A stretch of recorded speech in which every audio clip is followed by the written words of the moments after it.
Hello friends, तो आज की इस वीडियो में इलिप्स का एक इम्पोर्टेंट प्रॉब्लम सॉल्व करने वाला हूं जहां पे मैं इलिप्स का इक्वेशन कैसे कैलकुलेट करते हैं वो दिखाऊंगा। चलो सबसे पहले इलिप्स का इक्वेशन क्या होता है वो जान लेते हैं।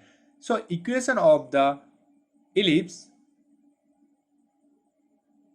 इलिप्स इक्वल टू जो होता है हम सभी जानते हैं A square by A square plus Y square by B square equal to 1। तो हमें यहाँ से ए मतलब मेजर एक्सिस और बी मतलब माइनर एक्सिस का वैल्यू कैलकुलेट करना है। उसके बाद ही यहाँ पर जो इक्वेशन आ जाएगा वो इलिप्स का इक्वेशन। तो सबसे पहले देखते हैं सवाल में क्या बताया गया है। सवाल में लेटुस रेक्टम का वैल्यू बताया गया है 5/2 और इसी के साथ एसेंट्रिसिटी का भी वैल्यू बताया गया है, वो है हाफ मतलब 0.5।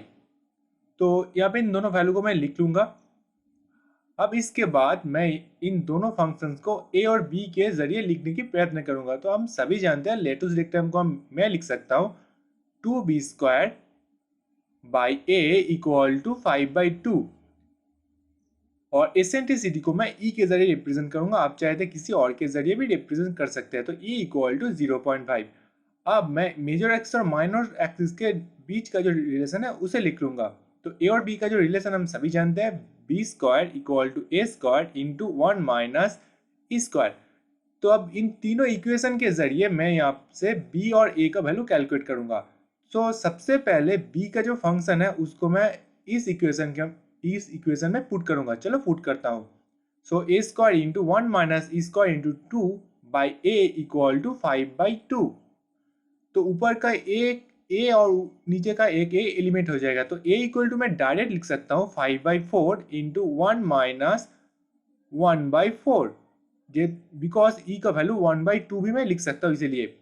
सो यहाँ से मैं डायरेक्टली ए का वैल्यू कैलकुलेट करूंगा। ए का वैल्यू यहाँ से आ जाएगा 5/3। तो मैंने यहाँ से ए का वैल्यू आसानी से कैलकुलेट कर लिया। अब ए के वैल्यू को बी के फंक्शन के अंदर पुट करने के बाद बी स्क्वायर का वैल्यू कैलकुलेट कर लूंगा। तो बी स्क्वायर इक्वल टू मैं लिख सकता हूँ 5a/4। सो ए का वैल्यू पुट करूंगा तो ऊपर आ जाएगा 25/12।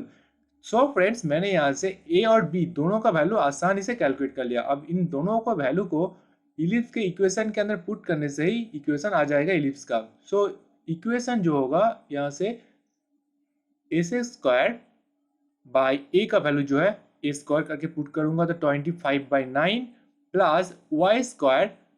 तो नीचे बी स्क्वायर का वैल्यू 25/12 इक्वल टू 1।